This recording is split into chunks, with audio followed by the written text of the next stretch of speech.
জানিয়ে দেব এই মুহূর্তে হাতে পাওয়া সর্বশেষ গুরুত্বপূর্ণ আপডেট আন্তর্জাতিক সংবাদ। শুরুতেই জানাবো উপসাগর থেকে এক ফোঁটা তেলও রপ্তানি হতে দেবে না ইরান। ইরানের উপর নতুন করে বড় ধরনের অর্থনৈতিক নিষেধাজ্ঞা আরোপের প্রস্তুতি নিচ্ছে যুক্তরাষ্ট্র। এর পাল্টা জবাবে উপসাগরীয় অঞ্চল থেকে সব ধরনের তেল রপ্তানি বন্ধ করে দেওয়ার হুমকি দিয়েছে তেহরান। ফলে নতুন করে উত্তেজনা তৈরি হয়েছে মধ্যপ্রাচ্যে এবং বিশ্ব জ্বালানি বাজারেও অস্থিরতার আশঙ্কা দেখা দিয়েছে। এবারে জানাবো ডুবে যাচ্ছে ভারত, এবার ফারাক্কার সব গেট খুলে দিতে চান বিহারের মুখ্যমন্ত্রী। ভারতের গঙ্গা নদীর পানি আশঙ্কাজনকভাবে বাড়তে থাকায় বিহারে তৈরি হয়েছে ভয়াবহ বন্যা পরিস্থিতি। রাজ্যটি প্লাবিত হওয়ার মুখ থেকে পলি জমা এবং পানির স্বাভাবিক প্রবাহ থমকে যাওয়াকে দায়ী করে ফারাক্কা ব্যারেজের সবকটি কপাট খুলে দেওয়ার দাবি জানিয়েছেন বিহারের মুখ্যমন্ত্রী সম্রাট চৌধুরী। জানাবো হরমুজে নিয়ম না মানলে আটক বা জব্দ করা হবে জাহাজ, ইরানের হুঁশিয়ারি। হরমুজ প্রণালীতে জাহাজ চলাচলের ক্ষেত্রে আরও কঠোর অবস্থান নিয়েছে তেহরান। দেশটি হুঁশিয়ারি দিয়ে বলেছে, হরমুজে চলাচলের ক্ষেত্রে ইরানের নির্ধারিত নিয়ম না মানা জাহাজ পরবর্তীবার প্রণালীটি দিয়ে যাবার সময় জরিমানা, আটক বা জব্দের মুখে পড়তে পারে। এদিকে মার্কিন অর্থনীতিকে হিমায়িত বলে ট্রাম্পকে গালিবাফের কটাক্ষ। যুদ্ধের মধ্যে যুক্তরাষ্ট্রে খাদ্য এবং জ্বালানির উচ্চ মূল্য নিয়ে মার্কিন প্রেসিডেন্ট ডোনাল্ড ট্রাম্পকে কটাক্ষ করেছেন ইরানের সংসদ স্পিকার মোহাম্মদ বাঘের গালিবাফ। রোববার এক প্রতিবেদনে এসব তথ্য জানিয়েছে আল জাজিরা। এবারে থাকছে গাজা, ৭ অক্টোবরের আগের অবস্থায় ফিরবে না নেতানিয়াহু। গাজায় ইসরায়েলি বাহিনীর উপর হামলা চালানো হচ্ছে, এমন এলাকাগুলোতে সামরিক অভিযান আরও জোরদার করবার হুঁশিয়ারি দিয়েছেন ইসরায়েলের প্রধানমন্ত্রী বেঞ্জামিন নেতানিয়াহু। এবং সর্বশেষ জানাবো সামরিক দিক থেকে তুরস্ক এত শক্তিশালী হলো কিভাবে। তুরস্ক এখন শুধু ন্যাটোর বড় সামরিক শক্তি নয়, মধ্যপ্রাচ্য ও এর আশপাশের অঞ্চলে নিজেদের সামগ্রিক প্রভাব বাড়াচ্ছে। দেশটির হাতে বিপুল সংখ্যক সেনা, ট্যাঙ্ক, যুদ্ধবিমান, যুদ্ধজাহাজ ও ড্রোন রয়েছে। একই সঙ্গে নিজস্ব প্রতিরক্ষা শিল্প দ্রুত শক্তিশালী করছে আঙ্কারা। এতক্ষণ শুনছিলেন সংবাদ শিরোনাম, এবার থাকছে পুরো সংবাদ। দর্শক, অনুরোধ থাকবে ভিডিওতে একটি লাইক দিন, কমেন্টস করে জানিয়ে দিন এই ভিডিওটি আপনি কোন জেলা থেকে দেখছেন এবং শুনছেন। ইরান, ইসরায়েল, যুক্তরাষ্ট্র, ফিলিস্তিনি যুদ্ধে আপনি যদি মুসলিমদের সাপোর্ট করে থাকেন তাহলে চ্যানেলটি সাবস্ক্রাইব করে বেল আইকনটি বাজিয়ে রাখুন। উপসাগর থেকে এক ফোঁটা তেলও রপ্তানি হতে দেবে না ইরান।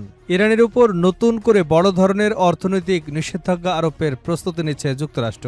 এর পাল্টা জবাবে উপসাগরীয় অঞ্চল থেকে সব ধরনের তেল রপ্তানি বন্ধ করে দেওয়ার হুমকি দিয়েছে ইরান। ফলে নতুন করে উত্তেজনা তৈরি হয়েছে মধ্যপ্রাচ্যে এবং বিশ্ব জ্বালানি বাজারেও অস্থিরতার আশঙ্কায় দেখা দিয়েছে। বার্তা সংস্থা রয়টার্সে খবর প্রকাশ করেছে। মার্কিন অর্থমন্ত্রী বেসেন্ট বলেছেন, সোমবার থেকে ইরানের বিরুদ্ধে যুক্তরাষ্ট্রের ইতিহাসের অন্যতম বড় অর্থনৈতিক অভিযান শুরু হবে। ইরানের সঙ্গে বাণিজ্য এবং অর্থনৈতিক সম্পর্ক বজায় রাখা দেশগুলোকেও নতুন নিষেধাজ্ঞার আওতায় আনার ইঙ্গিত দিয়েছেন তিনি। রোববার ফিনান্সিয়াল টাইমসে প্রকাশিত এক নিবন্ধে বেসেন্ট এই পদক্ষেপকে অর্থনৈতিক ডি-ডে হিসেবে উল্লেখ করেছেন। ইরানের সঙ্গে অর্থনৈতিক সম্পর্ক বজায় রাখা দেশগুলোকে সতর্ক করে তিনি বলেন, যুক্তরাষ্ট্রের পদক্ষেপের পরিণতি তাদের বিবেচনা করা উচিত। এর জবাবে ইরানের সুপ্রিম ন্যাশনাল সিকিউরিটি কাউন্সিলের সচিব মোহসেন রেজাই হুঁশিয়ারি দিয়েছেন, অর্থনৈতিক যুদ্ধ অব্যাহত থাকলে ইরান উপসাগর থেকে এক ফোঁটা তেলও রপ্তানি হতে দেবে না।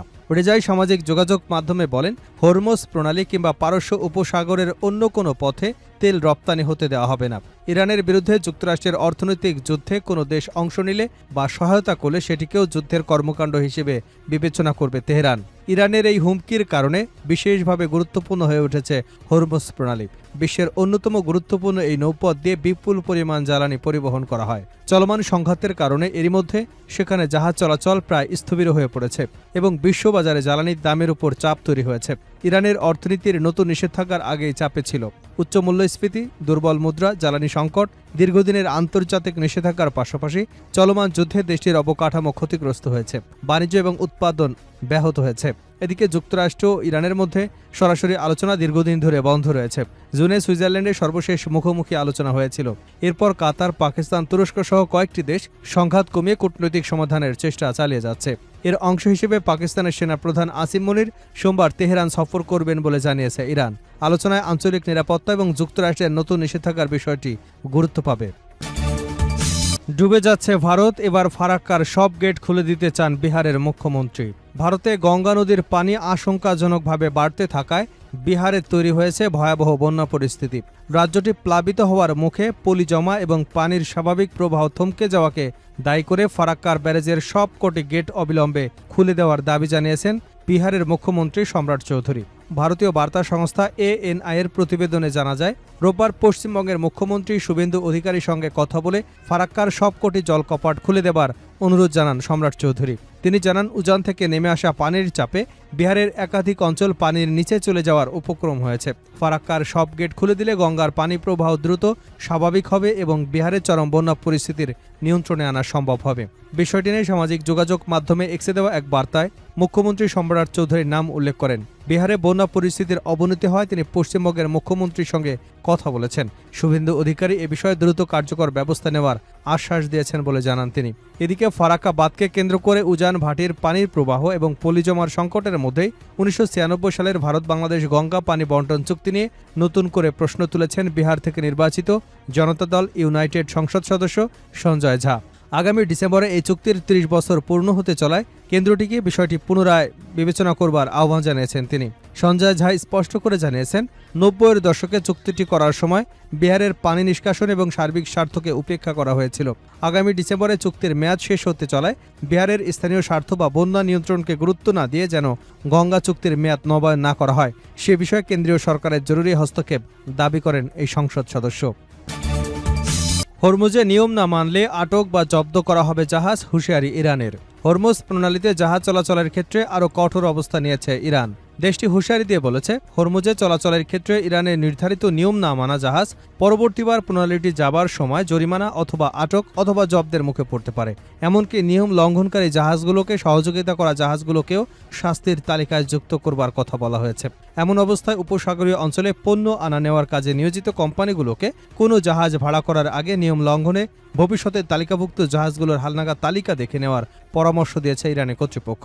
বিবৃতিতে বলা হয়েছে, তালিকাভুক্ত জাহাজগুলোকে সহযোগিতা করা জাহাজগুলোকেই রোববার থেকে ওই তালিকায় যুক্ত করা হবে। এর মধ্যে জাহাজ থেকে জাহাজে পণ্য স্থানান্তর, এক জাহাজ থেকে অন্য জাহাজে পণ্য পরিবহন এবং এ ধরনের অন্যান্য কার্যক্রমে যুক্ত থাকা জাহাজও থাকবে।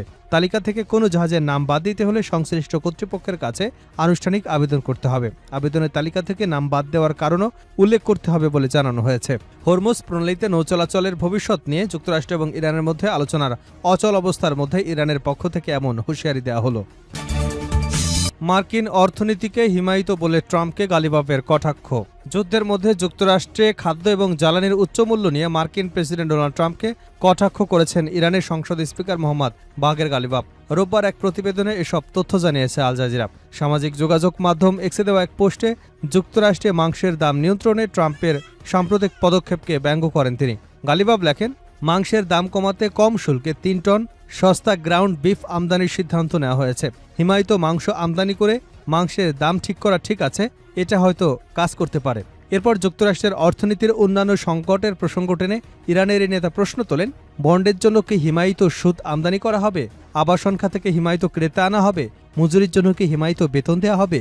গালিবাফ আরও বলেন, একটি হিমায়িত পররাষ্ট্রনীতি শেষ পর্যন্ত হিমায়িত অর্থনীতি তৈরি করে।